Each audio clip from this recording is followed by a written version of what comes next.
So the daughter withdraws her candidacy for re-election as mayor, close on the heels of a drug raid that, it turns out, didn't target her information officer. Flies to a luxury island resort for a birthday party of the Speaker of the House, officially leaves her local party, hops on over to Cavite to be ninang sa kasal, even walking in on the arm of a man who's clear about his intentions to run for president. I am running for president, full stop.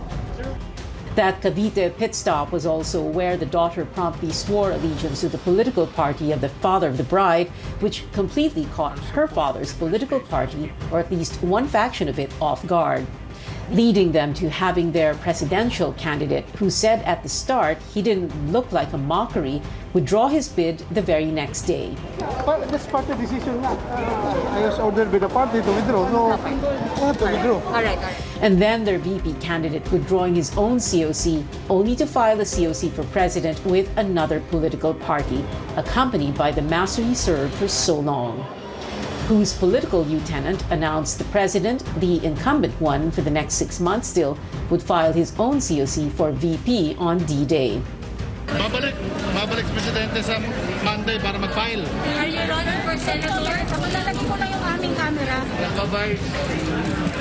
Vice President. Which then begged the question, Nakalagay niyo bang anak ninyo, sir? which got this strange reply in the form of another question. I don't know, nag-file ba? And this didn't help either. I have thousands of supporters who cried last October 8th, and I cannot find it in my heart to make them cry again on November 15th. After the deadline, the offer to run for vice president became an opportunity to meet you halfway, leading the entire country to come to a screeching halt, just like those wild roller coaster rides where you're suspended at the highest point right before you plunge to the bottom of your upside-down stomach. Because after all, Sunday was and is rest day, the day before Monday, D-Day, the day we were told everything would be clearer. A lawyer, Melchor Aranas, or representing President Rodrigo Duterte, has also arrived, this time to submit the COC of President Rodrigo Duterte as her substitute candidate. Wala naman pong problema sa samahan siguro na mag-ama, no?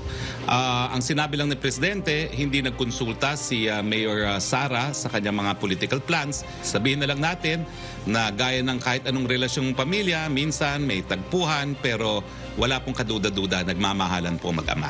We've said this before and we'll say it again. Politics is a favorite Pinoy pastime. Next to basketball, boxing. The new Miss Universe is...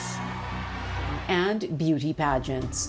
But in beauty pageants, if the title holder can't do the job, the first runner-up gets it. In professional boxing, you're given 8 seconds to get back on your feet or you're out. And in basketball, the rules on substitution and overtime can't be bent or broken. Can you think of any other election that tops 2022?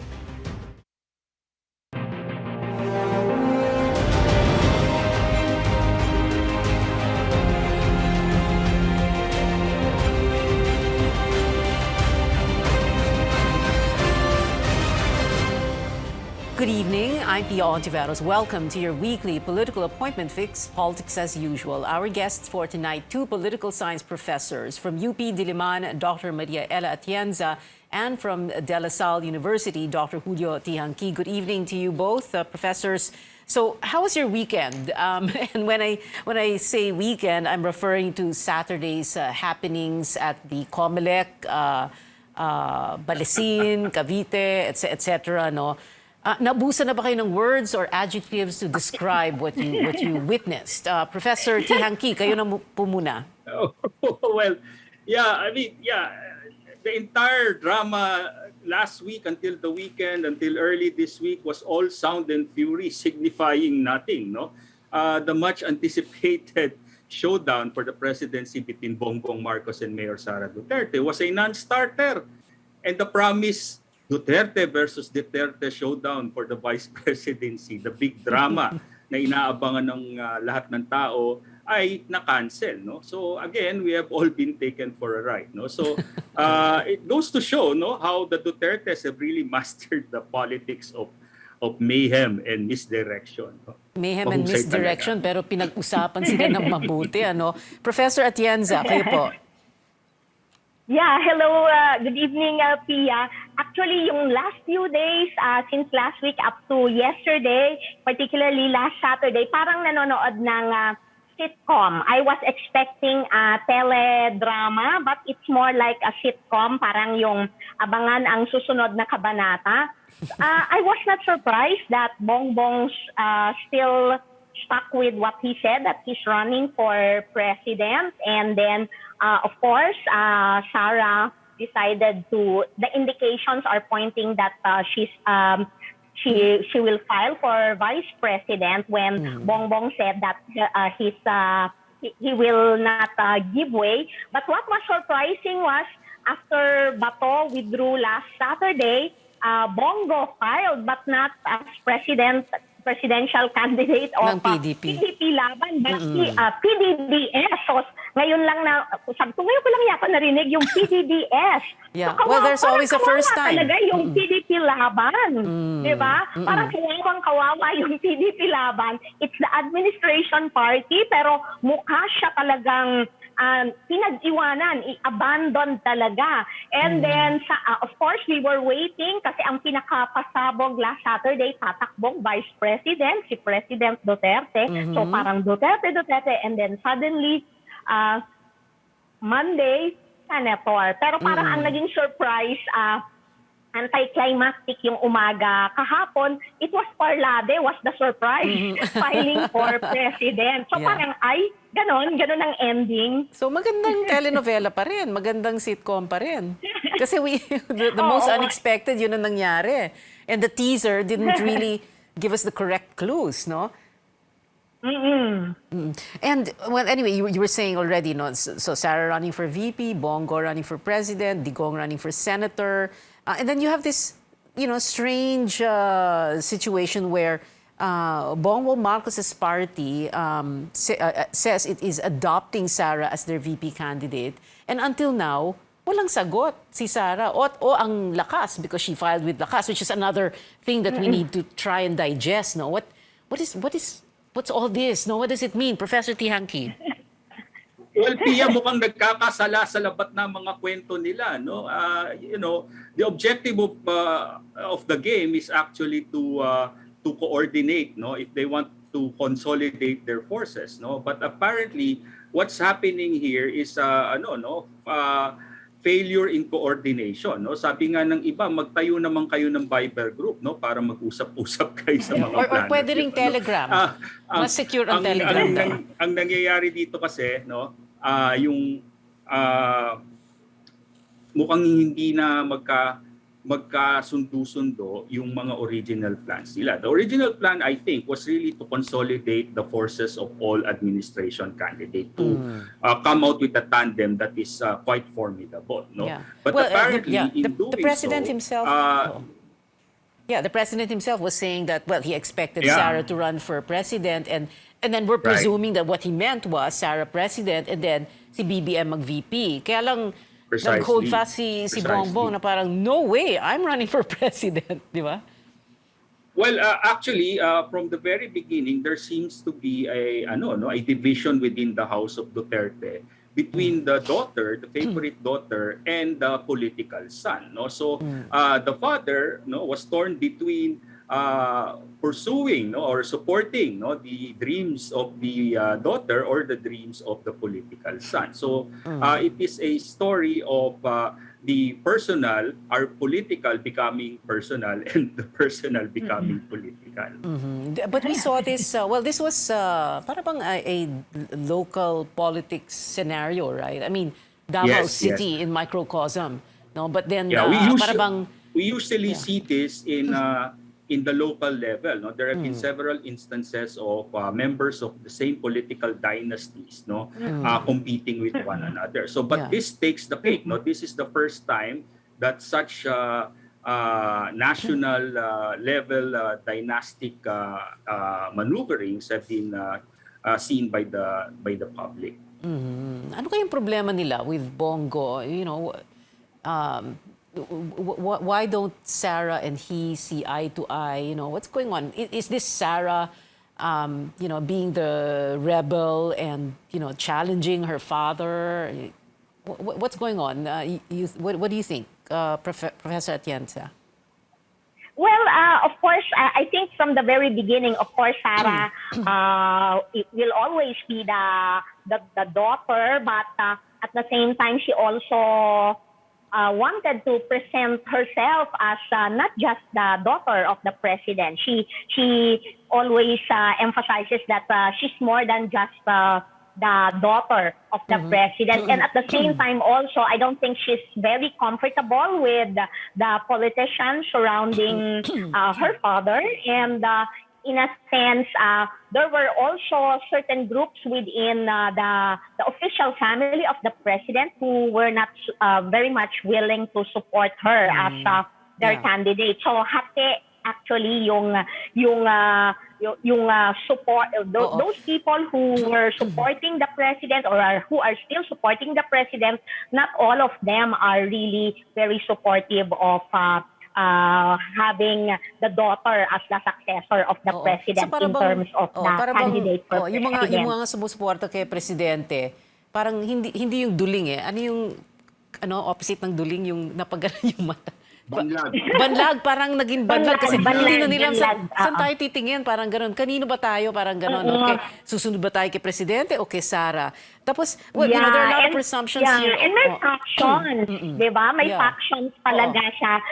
Malawak yung sumuporta kay President Duterte, but at the same time, iba-iba rin yung mga manok nila. And some are pro-Bongo and some are also supporting other candidates, some are supporting Sara. And parang lagi sinasabi ni Sara, ayaw niya makialam sa PDP laban. She really refuses to be a member of PDP. Yeah, that was another big surprise. Biglang lagla CMD. Parang, ano nangyari?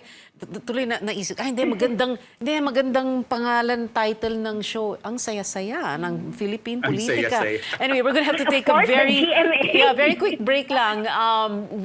Politics as usual. We'll be right back. Please stay tuned.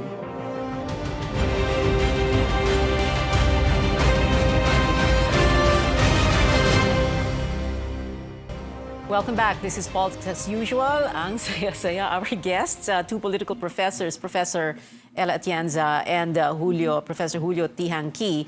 We're also, the way people are talking now and, given everything that's happened the last few days, what we're presuming here is that, we had the latest surveys, no? We're presuming that BBM will win. We're also presuming, because after all, like we said, survey frontrunner, we're presuming Sara is a winner, a runaway winner, perhaps. But mataas pa rin si survey si Tito Sen, si Senator Tito Soto, who is Senate President. We're also presuming na Digong, Rodrigo Duterte, will win as Senator. And because, a lot of people have so many conspiracy theories that, he's going to be Senate President, and then Sara will win as VP, and BBM will win as president. And if, but then, di ba, kung mag-Senate president kay, as who was it who said? I think it was Tito Sen himself who said, if you want to be Senate president, you have to win 13 votes, no? Of the senator. So, ang daming mga presumptions dito. What do we make of this, Professor Tihanqui? Well, of course, we have to understand that the high percentage of numbers that Bongbong Marcos got in the recent round of surveys, was a result of Mayor Sara not pursuing the presidency. So we have to understand that the vote base of both the Marcoses and the Dutertes are the same. And that when Sara Duterte initially did not participate or did not file for the presidency, then it was quite logical that her votes would go to Bongbong Marcos. So that explains the high numbers of Bongbong. And of course, as a result, if Marcos would run, there should be a counter move by the EDSA forces. So that really convinced Vice President Leni Robredo to finally decide to run. But not because of Bongbong, but because she has become the avatar of the EDSA narrative. So lahat to reaction sa isa't isa, no, sa mga galaw nila, no. At parang chess yan, no, nag-abang sila kung ano mga kilos ng kalaban nila at saka sila gumalaw, no. Kaso lang sa sobrang dami na naglalaro, medyo nagugulo na yung laro, no, at medyo nalilito na rin ang taong bayan kung saan patungo ito. Iisa lang ba talaga ang support base ng mga Marcos at ng mga Duterte? Because I can sense that there's a fraction, we don't know how big, no, of the Marcos base that is not for Duterte, but they're solidly for BBM, di ba? Of course. Oo, and we're seeing that right now, no, nagkakaroon na ng. So again, no, what I was saying earlier, no, it was an effort to forge what I usually call an anti-EDSA coalition, no, a coalition of all the political forces that were marginalized by the EDSA political elites, no. So, but then again, they all have their own political interests, no. They all have their political agenda, no, and it's now. We're now seeing that, no. So instead of uniting, no, like for example, no, from the very start, we all know that the interests and the motivations of the daughter is different from that of the father, and there are different political forces supporting the candidacy of the daughter, no. And in fact, the daughter chose to heed the advice of the former queen, no, who is now becoming the new kingmaker, no?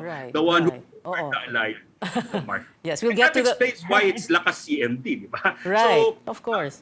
Yes. Doon medyo nasaktan din siguro yung tatay, no? Mas nakinig ka pa sa ibang tao kasi nakinig ka sa sarili mong ama. So, and that kind of hurt is now being reflected on social media among the pro-Duterte forces, no. Nagkakaroon na nga ng dalawang variants ng DDS sa social media, no, yung DDSS at yung DDSR, no, yung banat bike versus thinking Pinoy, di ba?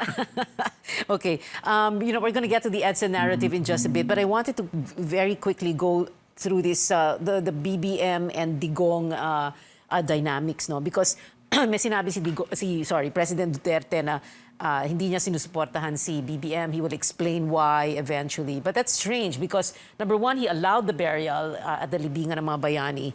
And of course, we all know, 1993, inuwi yung labi ni former President Ferdinand Marcos. And like you were saying kanina, Professor Tiangkin, I wanted to ask Professor Atienza also about this. Very important, no? That the possible BBM victory is a referendum on EDSA and a judgment on EDSA 86, no? And what's interesting here is parang, di ba sabi nila, kasalanan ng taong bayan because we have short memory. So kasalanan natin parang ganon.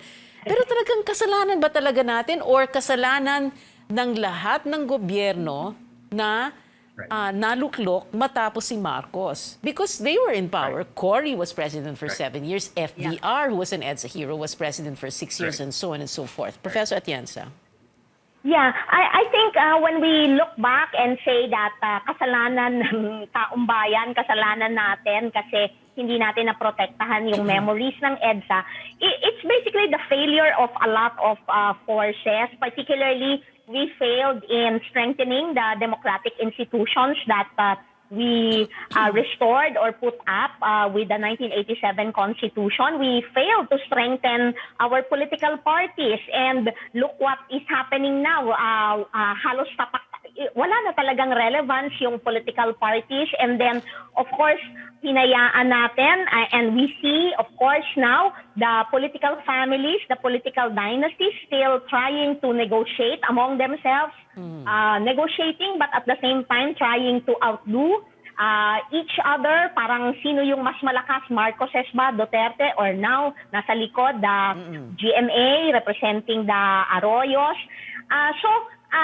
Parang in a way we failed to really put up institutions and strengthen the processes that would prevent the return of the Marcoses. Kasi we did not, di ba? In other countries kasi completely talaga natanggal na yung yes. Or so you're referring to this whole debate about political dynasties, and even if it is in the Constitution that they should be banned, that Congress, every post-Marcos Congress has failed to come up with a anti-political dynasty bill.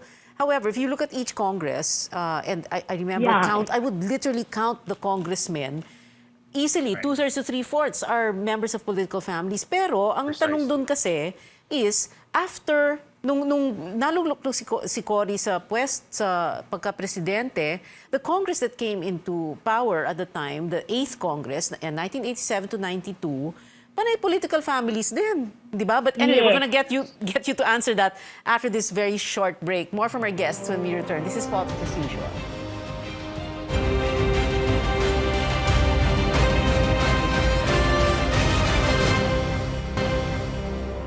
We are on our final stretch. This is Politics as Usual. Professor T. Hanky, can you respond to my question a while ago? Well, it goes to show that it's political clans and dynasties, not political parties, that's been the building block of our electoral politics, and that has always been the case, no? And that's one of the failings of the EDSA elites, no?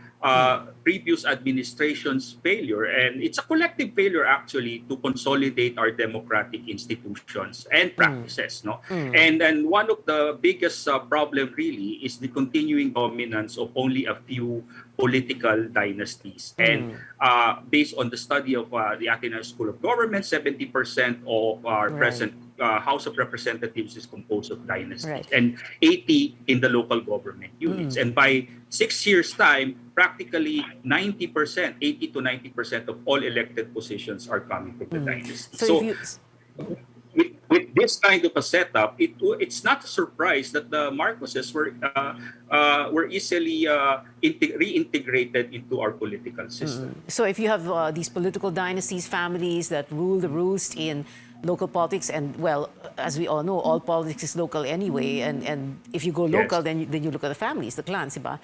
And that's also one reason. It has become a Game of Thrones of sorts. Oh, Game of Thrones, right.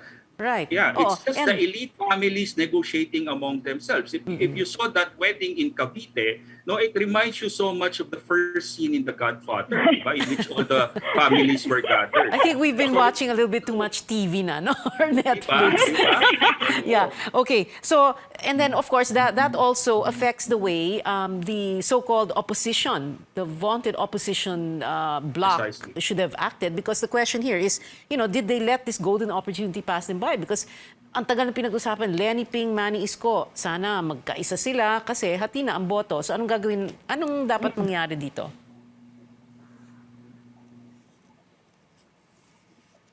Professor Ella. I think the golden opportunity has been lost. And that has been the trait of the progressive sectors and the opposition for the past few decades. Sila mismo rin hindi magkasundo, di ba?